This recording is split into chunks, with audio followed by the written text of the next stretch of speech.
حضور نے فرمایا کہ مجھ پر درود و سلام پڑھنے سے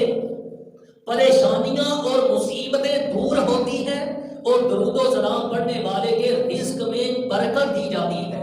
سرکار نے فرمایا کہ مصیبتیں بھی دور، تکلیفیں بھی دور، رزق میں بھی اضافہ۔ ایک شخص اس نے یہی سرکار کی حدیث سن لی، اس پر 3000 دینار قرض تھا،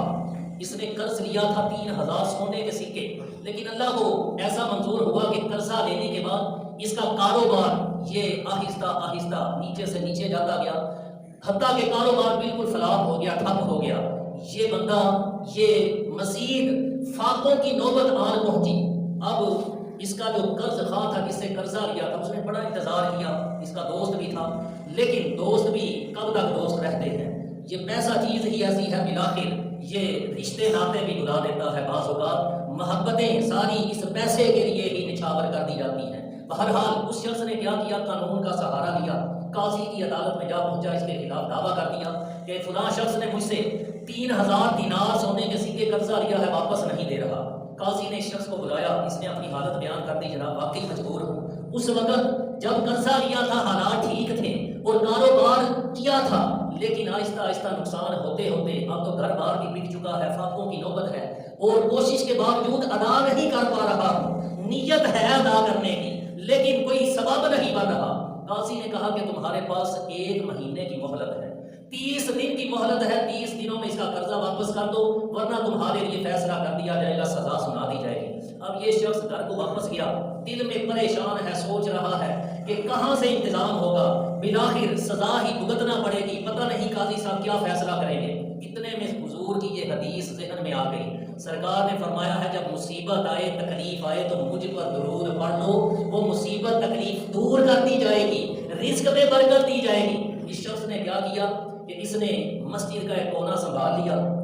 سرکار دو عالم صلی اللہ علیہ وسلم کا تصور کر کے، مدینے کی طرف منہ کر کے، اور ایک بس اس کیفیت میں گم ہو کے سرکار پر درود و سلام پڑھنے لگا۔ 1 دن، 2 دن، 3 دن، حتیٰ کہ 27 دن اسی طرح گزر گئے، درود و سلام پڑھتا ہے، درود و سلام پڑھتا جا رہا ہے، پڑھتا جا رہا ہے،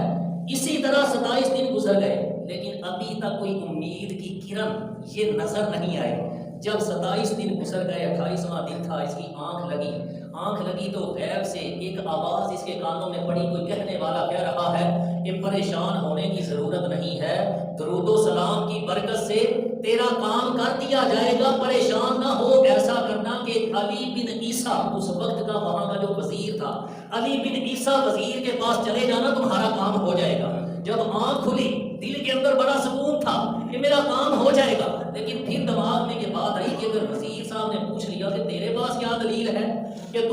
تجھے یہ بشارت سنائی گئی ہے، تجھے میرے پاس بھیجا گیا ہے، پتہ نہیں کوئی فرادیہ ویسے ہی فراڈ لگانے آ گیا ہو، دلیل کیا پیش کروں گا۔ یہ سوچ کر پھر اس کا دل ڈوبنے لگا کہ اوہو میرے پاس تو کوئی نشانی تو موجود ہی نہیں۔ پھر سرکار پر درود پڑھنا شروع کر دیا، پھر درود و سلام پڑھتا رہا۔ دوسرا دن آ گیا، پھر اسی طرح درود و سلام پڑھتے پڑھتے رات کو پھر آنکھ لگی تو سرکار دو عالم صلی اللہ تعالی علیہ وسلم اپنا چاند سا چہرہ چمکاتے ہوئے تشریف لائے۔ حضور نے آ کے بھی یہی خوشخبری سنائی کہ اے میرے امتی گھبراتا کیوں ہے، علی بن عیسیٰ وزیر کے پاس چلے جانا، تمہارا قرض ادا ہو جائے گا۔ یہ شخص جو اپنے آقا پر مہینہ ہو گیا تھا، 29 دن گزر گئے تھے درود و سلام پڑھتے پڑھتے، اس درود والے آقا کا دیدار ہو رہا تھا، یہ تو اپنے ہوش ہی بلا بیٹھا تھا۔ سرکار سے کوئی بات عرض کیا کرتا، حضور کے جلووں میں ہی اتنا گم تھا کہ لب کھل ہی نہ سکے، حتیٰ کہ حضور تشریف لے گئے، آنکھ کھلی، پھر دل میں وہی بات کہ سرکار دو عالم صلی اللہ علیہ وسلم نے بھی خوشخبری تو سنائی ہے اور میرا ایمان ہے کام ہو بھی جائے گا، لیکن نشانی تو پھر نہیں پوچھی۔ اگر وزیر نے کوئی نشانی مانگ لی تو کیا جواب دوں گا۔ 30واں دن آ گیا، اسی طرح پھر پریشانی کے عالم، سرکار پر درود پڑھتا جا رہا ہے، پھر آنکھ لگی، سرکار دو عالم صلی اللہ علیہ وسلم نے پھر کرم فرمایا، حضور پھر تشریف لے آئے۔ میرے آقا اپنے امتیوں کے حالات سے کیسے خبردار ہیں، حضور امتیوں کو کیسے جانتے ہیں، کتنا علم غیب ہے، کیسے مدد فرماتے ہیں، کیسے مشکل کشا ہیں، کیسے حاجت روا ہیں، کیسے خود مختار ہیں، یہ ساری باتیں اسی میں خود اخذ کرتے چلے جائیے۔ سرکار دو عالم صلی اللہ تعالی علیہ وسلم تشریف لائے، آ کر دیدار کروایا، ارشاد فرمایا کہ تجھے کہا تھا علی بن عیسیٰ وزیر کے پاس چلے جانا، تو کیا نہیں ہے؟ عرض کی یا رسول اللہ صلی اللہ علیہ وسلم اگر وزیر صاحب نے کوئی نشانی مانگ لی تو سوچتا ہوں کیا کہوں گا، اپنا سچ کیسے ثابت کروں سرکار نے فرمایا کہ اس وزیر سے کہنا کہ سرکار دو عالم صلی اللہ تعالی علیہ وسلم نے یہ بتلایا ہے کہ تو روزانہ فجر کی نماز کے بعد اس وقت تک کسی کے ساتھ بات نہیں کرتا جب تک سرکار پر 5000 بار درود نہ بھیج لے، اور تیرے اس عمل کو تیرے سوا اور تیرے کرامن کاتبین کے سوا کوئی نہیں جانتا، یہ نشانی بتا دینا تیرا کام ہو جائے گا۔ یہ بیدار ہوا، وزیر صاحب کے پاس پہنچ گیا، جیسے کیسے بھی ملاقات ہوئی، جا کر وزیر کو سرکار دو عالم صلی اللہ تعالی علیہ وسلم کا پیغام دیا۔ وزیر صاحب کیسے عاشق رسول تھے جو روزانہ 5000 بار درود و سلام پڑھ رہے ہیں، کیسے عاشق رسول ہوں گے؟ بہرحال پیغام دیا اور بتلایا کہ اس طرح میرا قرضہ ہے۔ وزیر صاحب یہ سن کر ایک بار سکتے میں آ گئے، میں اور مجھے میرے آقا نے یاد فرمایا ہے، جن پر درود پڑھتا ہوں وہ مجھے نظر میں رکھے ہوئے ہیں، میری قسمت کی کیا معراج ہے۔ وزیر صاحب فوراً اٹھ کر اندر گئے اور لا کر 3000 دینار اس شخص کی جوڑی میں ڈال دیے، یہ آقا کے حکم کی تعمیل کرتے ہوئے کہ اس سے اپنا قرضہ ادا کر لینا۔ پھر 3000 دینار اس کو اور دے دیے کہ اے شخص تو سرکار کا مہمان بن کے میرے پاس ان کی طرف سے پیغام لے کر آیا ہے، یہ تیرے بال بچوں کے لیے میری طرف سے گفٹ ہے، ان کے خرچے پانی کے لیے 3000 دینار یہ لے جا۔ پھر 3000 دینار اور اس کو دے دیے کہ بال بچوں پہ خرچہ کر کے پھر کہیں تجھ پر ایسی فاقوں کی نوبت نہ آ جائے، ان 3000 دینار سے کوئی بزنس کر لینا، کوئی کاروبار کر کے اپنے لیے کوئی روٹی پانی کا کوئی ذریعہ بنا لینا۔ 9000 دینار لے کے یہ شخص خوشی خوشی وہاں سے واپس پلٹنے لگا۔ وزیر صاحب نے پھر ہاتھ پکڑ لیا اور اس کا ماتھا چوم کے کہنے لگے کہ خدا کے لیے ایک وعدہ کر کے جاؤ، آئندہ زندگی میں کبھی بھی کوئی بھی ضرورت پڑے تو مجھے ضرور یاد رکھنا، تو سرکار کا اتنا پیارا ہے، تیرے وجہ سے حضور کے دربار میں میرا نام بولا گیا ہے، میرے لیے تو کتنا معزز اور معتبر ہے، کبھی بھی ضرورت پڑے مجھے ضرور یاد کرنا۔ یہ شخص خوشی خوشی پیسے لے کے قاضی صاحب کی عدالت میں سیدھا پہنچ گیا، کیونکہ 30واں دن تھا، مہلت پوری ہو گئی تھی جو عدالت سے ملی تھی۔ جا کر قاضی صاحب کے آگے وہ 3000 دینار رکھ دیے، ادھر وہ جو قرض تھا وہ بھی آ گیا قرضہ لینے کے لیے۔ اب قاضی صاحب نے 3000 دینار لیے تو اس شخص سے پھر سوال کر دیا کہ تو بڑا مفلس تھا،